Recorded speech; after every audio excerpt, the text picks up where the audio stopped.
मित्रों नमस्कार। Kota online classes में आप सभी का स्वागत है। साथियों, आपका सपोर्ट बहुत रहा और आपने हर बात को मेरी माना है और मैं यहाँ पर जो भी है वो क्लियर बोलता हूँ। मेरी देखो कोई कोचिंग नहीं है, कुछ नहीं है, बस एक तरह से आप लोगों का प्यार है। बहुत सारे स्टूडेंट ने कहा कि सर जो आप जिस नोट से आप पढ़ा रहे हो ना, उस नोट से कंटिन्यू करवाओ ताकि हमारे जो है ना रिवीजन हो जाएगा।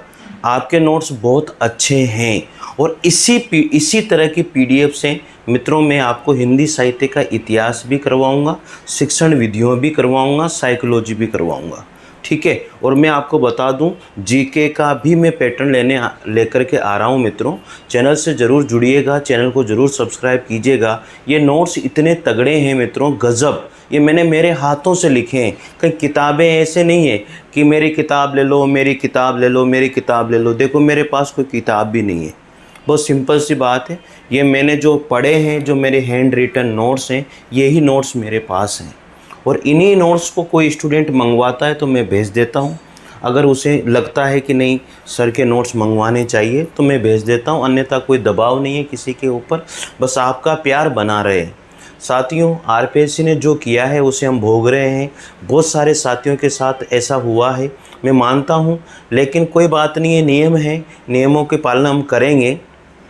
थोड़े से टूट चुके हैं लेकिन इससे भी उभरेंगे, कोई दिक्कत नहीं है। और उभर करके हम लोग वापस से तैयारी में जुटेंगे और आपको भी जुटना पड़ेगा साथियों। तो सेकंड ग्रेड की और थर्ड ग्रेड की तैयारी में आप जुट जाइए, भगने की ज़रूरत नहीं है। अरे हम किस किस से भगेंगे यार। चलो ठीक है, पहले फर्स्ट ग्रेड में पहला पेपर हार्ड आ गया, समस्या हो गई, अब सेकंड पेपर में भी हार्ड आ गया तो फिर क्या होगा, कहाँ तक भगेंगे। सर मैं तो थर्ड ग्रेड की तैयारी कर लेता हूँ, थर्ड ग्रेड का भी हार्ड आ गया तो फिर कहाँ तक भगेंगे।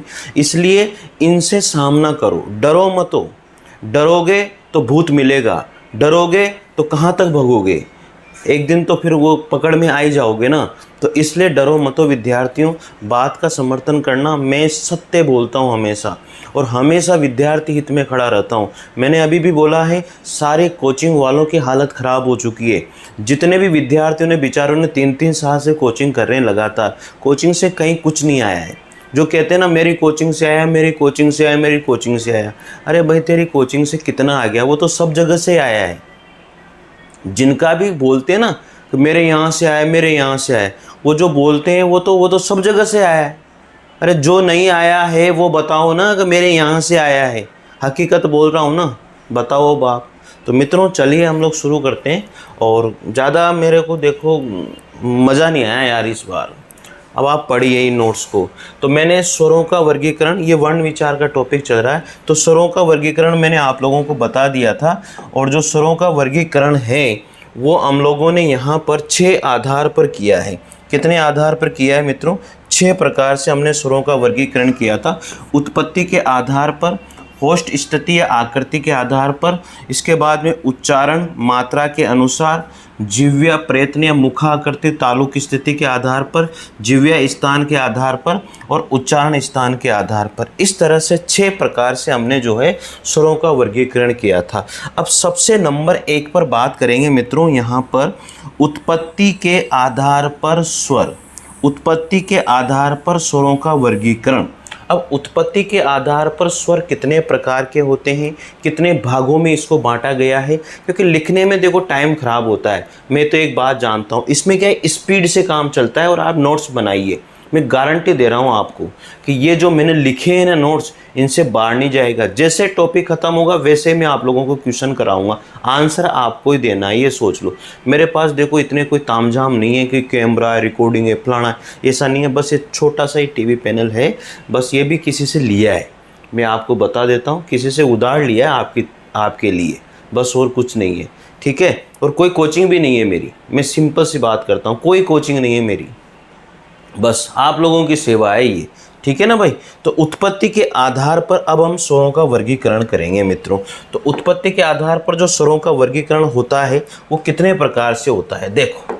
अब उत्पत्ति के आधार पर स्वरों का वर्गीकरण यहाँ पर देखते हैं।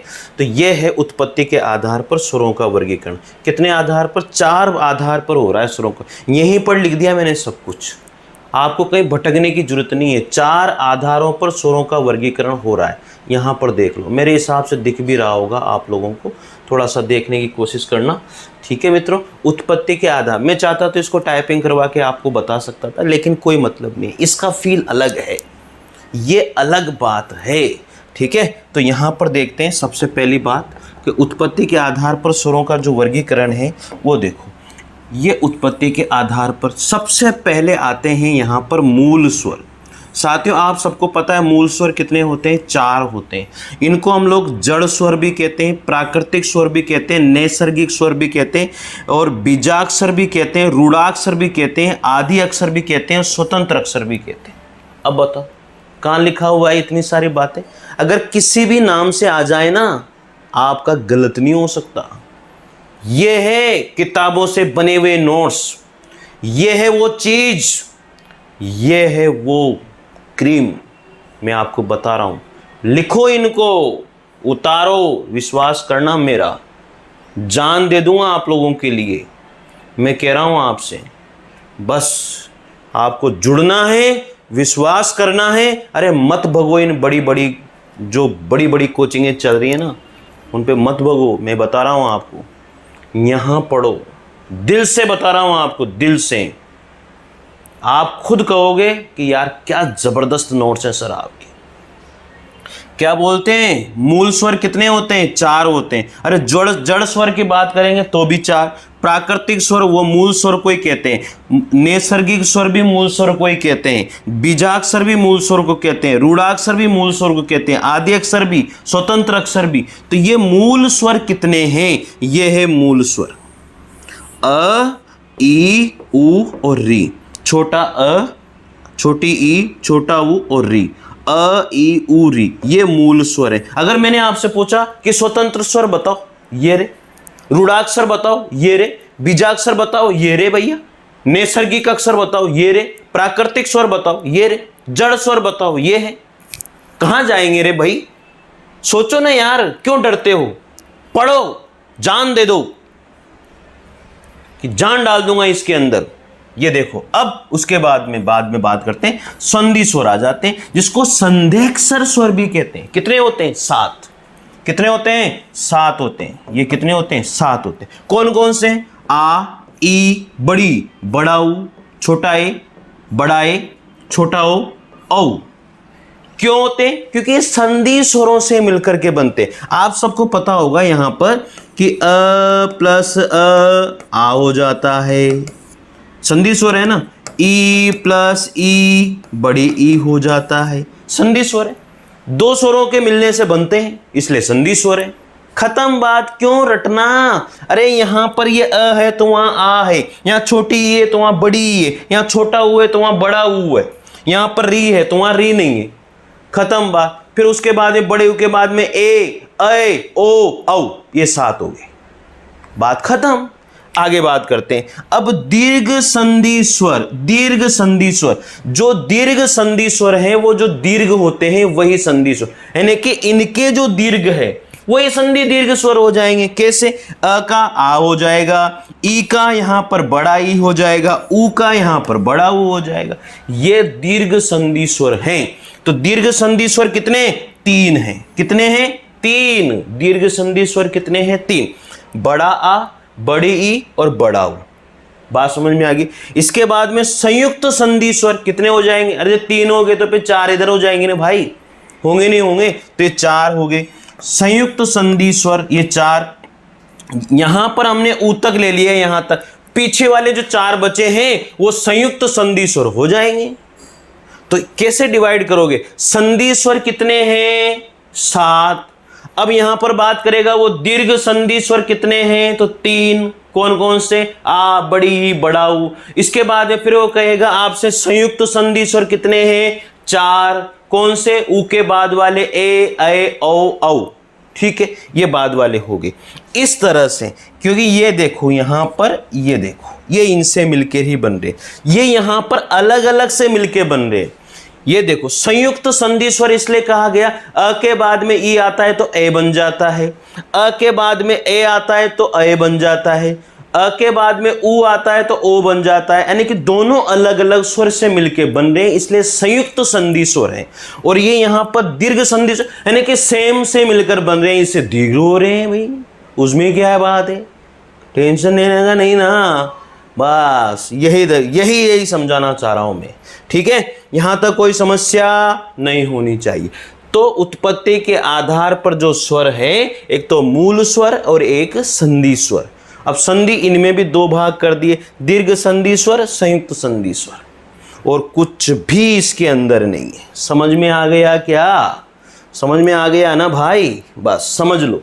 ये अब बढ़ते हैं आगे इसी क्रम में। ये देखो भाई, अब इसी क्रम में आगे बढ़ो। ये रही ना अब आप लोगों के लिए। अब सेकंड नंबर पे आ जाओ।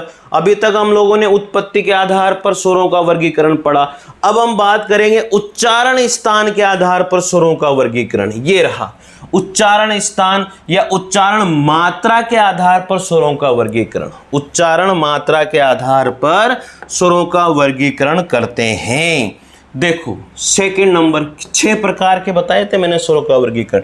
तो उच्चारण मात्रा के आधार पर स्वरों का वर्गीकरण कौन कितने प्रकार से होता है? ये लो साहब, यहां से कितने प्रकार का हो रहा है? ये 3 प्रकार का है। कितने प्रकार का है? 3 प्रकार का। सबसे पहले ह्रस्व स्वर, उसके बाद में दीर्घ स्वर, उसके बाद में फलुत स्वर।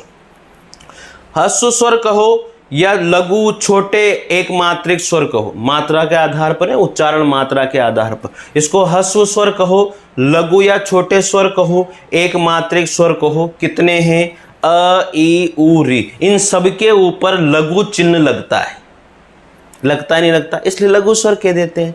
तो अ, ई, उ, री यही मूल स्वर है। तो इन्हीं को हम क्या कह देते हैं? लघु स्वर, ह्रस्व स्वर, एक मात्रिक स्वर, ये सब कह देते हैं। ये जो है उच्चारण मात्रा के आधार पर। इसके बाद में दीर्घ स्वर, दीर्घ स्वर को बड़े स्वर कहो, गुरु स्वर कहो, द्विमात्रिक स्वर कहो। इन सभी के ऊपर गुरु मात्राएं लगती है। गुरु लगता नहीं लगता इनके ऊपर? वो यस वाला अवग्रह चिन्ह लगता नहीं लगता? देखो ये कितने हैं? 4 हैं। ये कितने हैं? 7 हैं। और यही दीर्घ स्वर है। यही क्या है? दीर्घ स्वर है भाई। अभी अभी मैंने आप लोगों को बताया था मेरे मित्रों, मैंने अभी अभी आपको बताया था। यहां पर देखो, यहां पर मैंने देखा संधि स्वर कितने? 7 बताए ये संधि स्वर।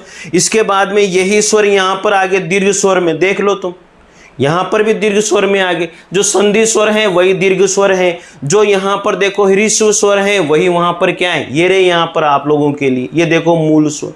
तो मूल स्वर को ये बात कह दी भाई, और तो क्या है, इसमें कोई दोहराई नहीं है। बस घबराने की बात नहीं है। आप खुद जो है ना इसके लिए तैयार रहा करो, परेशान मत हुआ करो। ठीक है, तो ये रही स्वरों का वर्गीकरण हमारा चल रहा था। जल्दी से मामला डिस्टर्ब हो गया बीच में उच्चारण आधार पर।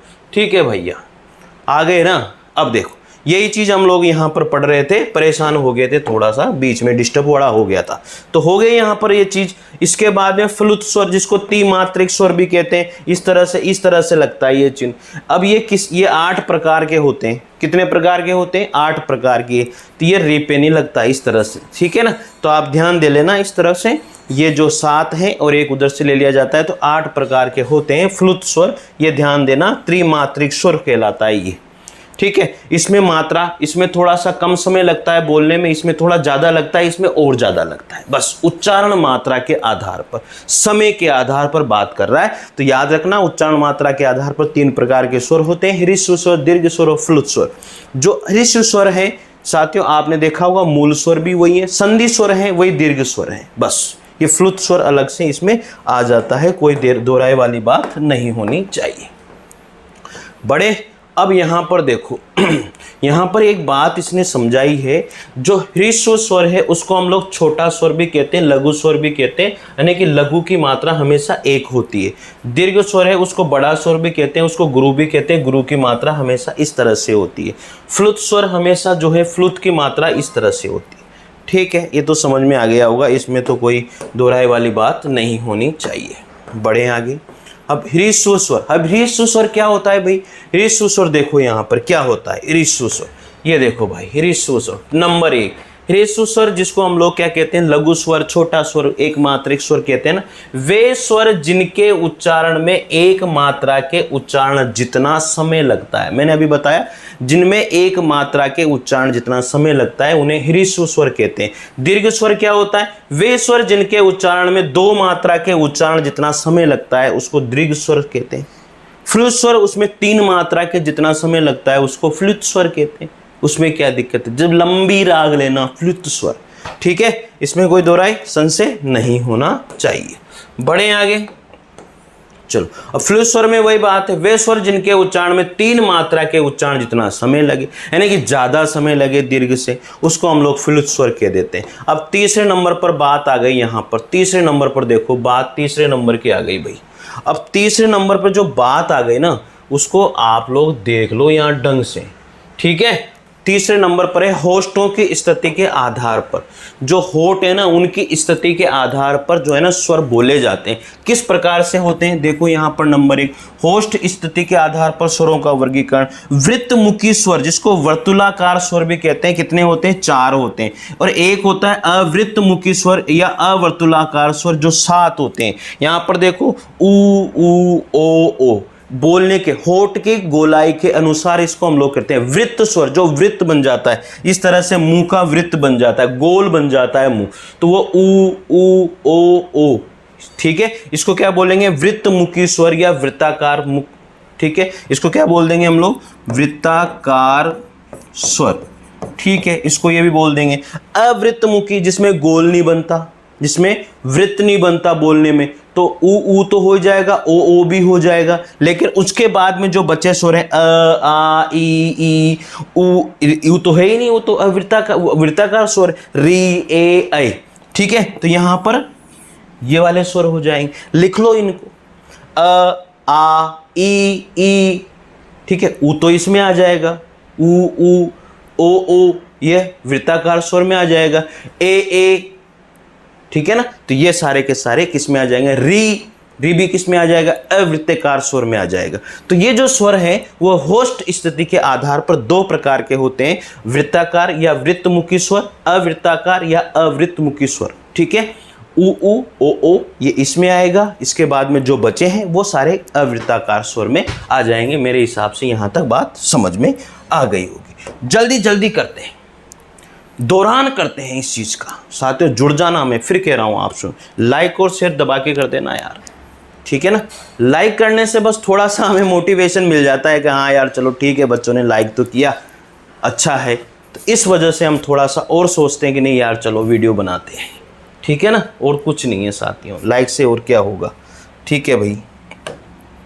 चलिए आगे बढ़ते हैं इसी क्रम में। अब आ जाओ यहाँ पर, ये वही समझा रहा है, वही उसी चीज को जो अभी मैंने बताया था। वृत्तमुखी स्वर वे स्वर जिनके उच्चारण में होष्टों की स्थिति गोलाकार हो जाती है, उन्हें वृत्तमुखी स्वर कहते हैं। सिंपल सी बात। नंबर 2 पे अवृत्तमुखी स्वर वे स्वर जिनके उच्चारण में होष्टों की स्थिति गोलाकार नहीं होती है, उन्हें अवृत्तमुखी स्वर कहते हैं। डायरेक्ट मैंने समझा दिया, लिख करके भी समझा दिया, नोट्स बना लेना आप लोग। आगे बात करते हैं अब 4th नंबर पर। ये 3 नंबर वाली बात हो गई थी भाई इसमें, अब 4th नंबर पर बात करेंगे हम लोग, ठीक है। कौन से नंबर पर बात कर रहे हैं, अब हम लोग 4th नंबर पर बात करेंगे। देखो 4th नंबर पर अगर बात करते हैं तो ये रहा आपके 4th। थोड़ा सा मामला डिस्टर्ब हो गया, थोड़ा सा मामला डिस्टर्ब हो गया है, तो ये रही चीज़ें। अब हम लोग अवृत्त हो गया था यहाँ तक, आगे देखते हैं। जिह्वा स्थान के आधार पर 4th नंबर पे आ गए हम लोग, ठीक है ना। 4th नंबर पर जिह्वा स्थान के आधार पर, अब जीभ स्थान के आधार पर स्वरों का वर्गीकरण, यानी कि जीभ के आधार पर स्वरों का वर्गीकरण है। ये आपकी क्या है, एक जीभ है, ये आपकी जीभ है भाई, जीभ। इसमें ये जीभ का जो है ना फर्स्ट भाग है, पहले वाला, इधर वाला, उसको अग्रस्वर कहते हैं, ठीक है। अग्रस्वर में ई ए री, ये देखो। तो ये जो जीभ है, ये वाला जो भाग है, ये वाला, ठीक है, उसको अग्रस्वर कहते हैं।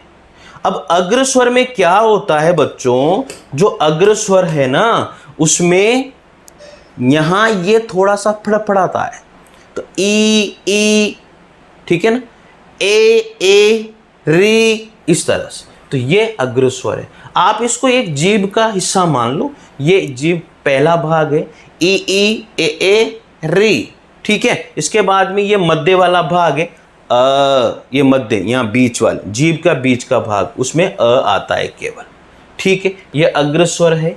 इसके बाद में मध्य और इसके बाद में पश्च स्वर।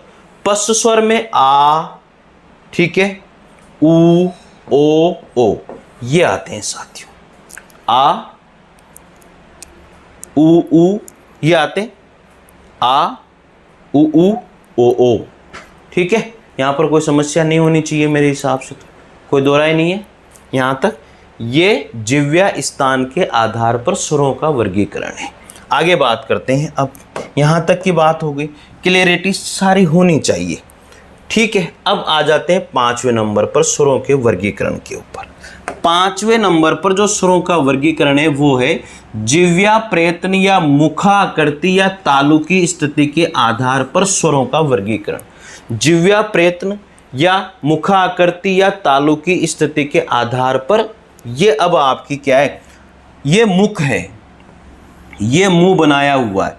अगर मुंह जो है खुला हुआ है, आ, पूरा मुंह खुला, आ, तो ये पूरा मुंह खुला, तो विवृत कहते हैं इसको। आ, खुला हुआ, आ, इसको क्या बोलते हैं, विवृत कहते हैं। तो जिह्वा प्रयत्न या मुखाकृति या तालु स्थिति के आधार पर जो स्वरों का वर्गीकरण है वो 3 प्रकार से है। विवृत स्वर, संवृत स्वर, अर्ध संवृत स्वर। ठीक है, अभी एक और बात करेंगे यहाँ पर हम लोग। ये देखो विवृत स्वर, ये यहाँ पर फिर मैं एक साथ समझा दूंगा आपको। सारी में पूरा सतुना है आप लोगों के लिए, पूरा टेंशन मत लो, आप पूरा सतुना किया हुआ है यहाँ पर। ठीक है, तो विवृत मतलब खुला हुआ, तो आ, ये विवृत स्वर है जिसमें पूरा मुख खुलता है। इसके बाद में आधा खुला, उसको अर्ध विवृत स्वर कहते हैं। ठीक है, आधा बंद है, उसको अर्ध संवृत कहते हैं। 4 प्रकार के होते हैं ना ये, एक तो विवृत स्वर, अर्ध विवृत स्वर, संवृत स्वर, अर्ध संवृत स्वर, 4 प्रकार के हैं ये। अभी टेबल के माध्यम से भी मैं समझाऊंगा, इस चीज को समझ में आ जाएगा। पूरा खुला हुआ है इसका मतलब विवृत स्वर है, आ। इसके बाद में आधा खुला, जब पूरा खुला फिर आधा खुला, तो आधा खुला है इसका मतलब अर्ध विवृत स्वर। अब अर्ध विवृत स्वर में कौन कौन से आएंगे, बड़ा ए और अ और ओ। ठीक है, बड़ा ए, अ और ओ अर्ध विवृत स्वर में। इधर से चल रहे हैं हम लोग यहां से, ये आगे। इसके बाद में अर्ध विवृत हो गया। इसके बाद में फिर संवृत स्वर पे आ जाओ, जो बिल्कुल बंद करके बोलते हैं, ई ऊ, बिल्कुल बंद करके बोलते हैं, ई ऊ, तो ये संवृत स्वर हो गया। अब आधा खुला हुआ है यानी कि आधा बंद है, तो वो अर्ध संवृत स्वर हो जाएगा, ए और ओ। थोड़ा सा रटना तो पड़ेगा भाई, लेकिन ये डायग्राम अगर बना लोगे ना तो आपको समस्या नहीं आएगी। फिर इधर से विवृत, फिर अर्ध विवृत, संवृत, अर्ध संवृत। ठीक है, ये खुला हुआ, विवृत खुला हुआ, अर्ध विवृत आधा खुला हुआ, संवृत बंद और फिर आधा बंद। ठीक है ना, इस तरह से ये है। अब देखते हैं, इसकी एक टेबल भी बना रखी है मैंने। यहाँ पर टेबल देखो आप, ये रही यहाँ पर टेबल है ये। अब इस टेबल से आपको बहुत फायदा होगा। देखो अग्र स्वर है, मध्य स्वर है और पश्च स्वर है। संवृत स्वर यानी कि अब आपको पता होना चाहिए बंद, तो ई और यहाँ पर है ऊ और अ। इसके बाद में अर्ध संवृत स्वर ए और ओ। इसके बाद में अर्ध विवृत स्वर ए, अ और ओ। विवृत स्वर आ। तो इस टेबल से याद हो जाएगा आप। इस तरह से अग्र स्वर कौन कौन से हैं, ई ए, ए। इसके बाद मध्य स्वर अ, पश्च स्वर यहाँ पर अ, उ, ओ, आ, ये पश्च स्वर भी हो गए। तो इस टेबल से अग्र स्वर, मध्य स्वर, पश्च स्वर भी हो जाएंगे और संवृत स्वर, अर्ध संवृत, अर्ध विवृत और विवृत स्वर भी आपको याद हो जाएंगे। तो थोड़ा सा इस टेबल पर ध्यान देना, गौर करना साथियों। ठीक है ना, बातें तो बढ़िया है, बाकी आपकी जो भी दुआएं हैं, ईश्वर हमेशा साथ रहता है और ईश्वर का साथ मिलता है तो, और आपकी दुआएं मिलती है सबकी, तो कोई दोहराई नहीं है। ठीक है, और ज़रूर कमेंट करना साथियों के नोट्स कैसे हैं, और बढ़िया लगेगा आपको, विश्वास करके जुड़ना। ठीक है, चैनल को ज़रूर सब्सक्राइब करना। ठीक है, देखते हैं आगे। अब यहाँ पर आ जाता है लास्ट, छठे स्थान की बात हम करेंगे। छठा है उच्चारण स्थान के आधार पर स्वरों का वर्गीकरण। ये जबरदस्त है, यही तो थोड़ा सा मामला कठिन है उच्चारण स्थान के आधार पर स्वरों का वर्गीकरण।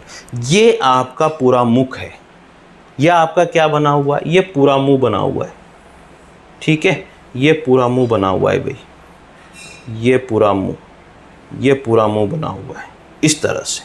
अब यहाँ पर ये देखो पूरी की पूरी चीज़ें लिखी हुई है।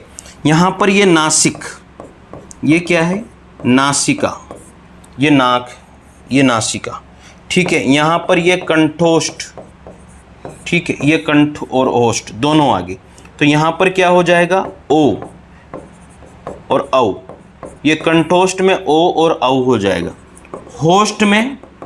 होष्ठ में ऊ और बड़ा ऊ, ये होष्ठ में हो जाएगा, ठीक है। इस तरह से मुर्दा में क्या होगा, री, ठीक है। इस तरह से तालु में, ये पूरे अभी टेबल बताऊंगा मैं, बड़ी और छोटी। इसके बाद में कंठ में, यहाँ पर कंठ में क्या हो जाएगा, अ और आ। ये सारी चीज़ें मैं अभी बताने वाला हूँ एक टेबल के माध्यम से, आपको समझना है। बस टेबल देखो आप, ये देखो टेबल। कंठ तालु में ए और ए, कंठ तालु में क्या हो रहा है, ए और ए, इसको भी बता देता हूँ। ये ए और जो ए है वो कंठ तालु है, कंठ तालु, ये पूरी चीज़ें हैं। दंत भी हो जाएगा। अब यहाँ पर देखना सारी चीज़ें मैंने लिख दी है। ये तो एक डायग्राम था, इसको भूल जाओ, डायग्राम को भूल जाओ, ठीक है, भूल गए, चलो आगे।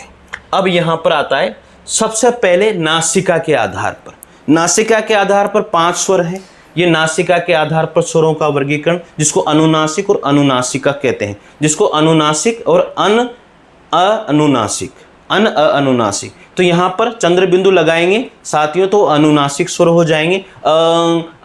चंद्र बिंदु लगते ही ये सारे क्या हो जाएंगे, नासिक स्वर हो जाएंगे, ठीक है ना भाई। अ आ ई उ, इस तरह से अनुनासिक है, यानी कि अनुनासिक नहीं है। चंद्र बिंदु लगते हैं तो अनुनासिक हो जाएंगे, और अनुनासिक मतलब जिन पे चंद्र बिंदु नहीं लगेगा। आगे बात करते हैं इसी क्रम में। अब आता है जाति के आधार पर स्वरों का वर्गीकरण, यानी कि जाति के आधार पर क्या है, सजातीय और विजातीय स्वर, सजातीय स्वर और विजातीय स्वर। तो यहां पर देखो व्यंजन, वी प्लस अंजन यानी कि यण संधि व्यंजन में। अब व्यंजन वाली बात, अभी तक हम लोगों ने स्वर देख लिए सारे के सारे, मैं आपको बताऊंगा वो चीज़ भी बताऊंगा, कंठ तालु मुर्दा सारी चीज़ें बताऊंगा, अभी आगे आ जाएगी वो सारी चीज़ें, इसमें कोई दो राय नहीं है। लेकिन हमने स्वरों का वर्गीकरण देखा, अब हम लोग देखेंगे व्यंजनों का वर्गीकरण, ठीक है ना। तो व्यंजनों का वर्गीकरण देखेंगे, तो व्यंजनों की जो क्लास है साथियों वो अगली क्लास में करेंगे। अभी तक आप स्वरों के वर्गीकरण की ओर ही पूरा ध्यान दें और स्वरों के वर्गीकरण को पूरा अच्छी तरह से लिख लीजिए। अब हम अगले क्लास में व्यंजनों के वर्गीकरण की ओर ध्यान देंगे। तो व्यंजन मतलब वी प्लस अंजन, जिसमें यण संधि आप सबको पता है कैसे है, वी प्लस अंजन, ठीक है। यहाँ पर क्या हो जाएगा, व्यंजन। मैंने आपको बोला था कि ये के आगे कोई भी आधा स्वर आधा व्यंजन आता है ना, तो वो व्यंजन संधि होती है लगभग, ठीक है ना, क्योंकि यहाँ पर ई या इस के बाद में कोई भी अन्य स्वर आता है तो व्यंजन संधि होती है, ई को ए में बदल देते हैं, बस ये सिंपल तुक्का है इसका, और क्या है, ठीक है ना, घबराने की बात नहीं है। और आप सबको पता है वे वर्ण जो मुख विवर से स्वतंत्र रूप से नहीं बोले जाते। देखो स्वतंत्र होते हैं स्वर, स्वर क्या होते हैं, स्वतंत्र होते हैं। स्वर आधा स आ रहा है तो स्वतंत्र, स्वतंत्र में भी आधा स आता है, बस इस तरह से ध्यान रख लो। स्वतंत्र आधा स स्वतंत्र शब्द में भी आता है और स्वर में भी आधा स आता है। इसका मतलब स्वर स्वतंत्र होते हैं और व्यंजन स्वतंत्र नहीं होते, वो व्यंजन हमेशा बंधे रहते हैं स्वरों से। तो व्यंजन वाली बात हम लोग अगली क्लास में करेंगे। और प्यार और मोहब्बत बनाए रखें दोस्तों, आपका आशीर्वाद इसी तरह रहे और भगवान का आशीर्वाद इस तरह रहे, बस आपकी दुआएं मिलती रहें। मैं इस तरह से आगे नोट्स को जो है आप लोगों को पढ़ाता रहूं। जैसे टॉपिक ख़त्म होगा मैं 100 से 200 क्वेश्चन इस टॉपिक के करवाने वाला हूं। आपकी प्रैक्टिस जानदार शानदार करवा दूंगा मैं, ये वादा रहा मेरा। एक भी क्वेश्चन इससे बाहर नहीं जाने दूंगा, क्योंकि साथियों टाइम ख़राब मैं नहीं करता आपका। अब देख लीजिए हमने कितना सारा पढ़ लिया, अभी लिखता तो मैं कितना सा पढ़ाता, ठीक है ना। मुझे नहीं झाड़ना मेरी नेतागिरी, मुझे नहीं करना ये कि हाँ ये लो वो लो, नहीं, बस आपकी मोहब्बत आपका प्यार बना रहे। चैनल को ज़रूर सब्सक्राइब कीजिए, टेलीग्राम से ज़रूर जुड़ जाइए, मैं इनको टेलीग्राम चैनल पर ज़रूर डालूंगा। और एक चीज़ और बता दूं मैं आपको, जो कोटा ऑनलाइन क्लासेस का ऐप है उसका लिंक मैंने दिया हुआ है, आप लोग उसे ज़रूर डाउनलोड कर लीजिए। उसमें फ्री मटेरियल वाला ऑप्शन है, वहाँ पर इसकी पीडीएफ आपको मिल जाएगी। इसकी पीडीएफ आपको वहाँ पर मिल जाएगी, जितना पढ़ाया जाएगा उसकी पीडीएफ वहाँ पर आपको मिलेगी। इसलिए चैनल को ज़रूर सब्सक्राइब करें, टेलीग्राम से जुड़ें, ऐप को डाउनलोड करें। और मित्रों, अगर नोट्स आपको मंगवाने हैं, हिंदी साहित्य के नोट्स हो, जिसके भी नोट्स हो आपको मंगवाने, तो ज़रूर से ज़रूर बताइएगा। आपकी सेवा में हम हाजिर हैं। ज़्यादा महंगे कोई नोट्स नहीं है, ये आपकी ये है साथियों। और तो क्या है, ये देखो थोड़े से मैं बता देता हूँ आप लोगों को। आपकी इच्छा है, वो आपकी इच्छा के ऊपर है, मेरे कुछ नहीं। ये नोट्स हैं इस तरह से, ये मेरे हैंड रिटन नोट्स हैं। ये प्रश्न बैंक है, ठीक है, हैंड रिटन है, सारे के सारे हैंड रिटन है, पूरे के पूरे। ये देख लो हैंड रिटन है, तो अच्छा लगेगा पढ़ना आप लोग, आपकी इच्छा है वो, ठीक है ना। कोई ज़ोर ज़बरदस्ती नहीं है, आपकी इच्छा के ऊपर है। मंगवाना चाहे तो ठीक है, नहीं मंगवाना चाहे तो भी ठीक है। हम यहाँ पर पढ़ ही रहे हैं सारी चीज़ें, आप पढ़ना इसको। मैंने हिंदी साहित्य के बहुत सारे वीडियो भी डाले हुए हैं, आप उनको भी देखना, आपको अच्छा लगेगा। नोट्स बहुत अच्छे हैं, ठीक है। तो धन्यवाद, जय हिंद, जय भारत, ठीक है। जुड़ना ज़रूर है ना। Thank you.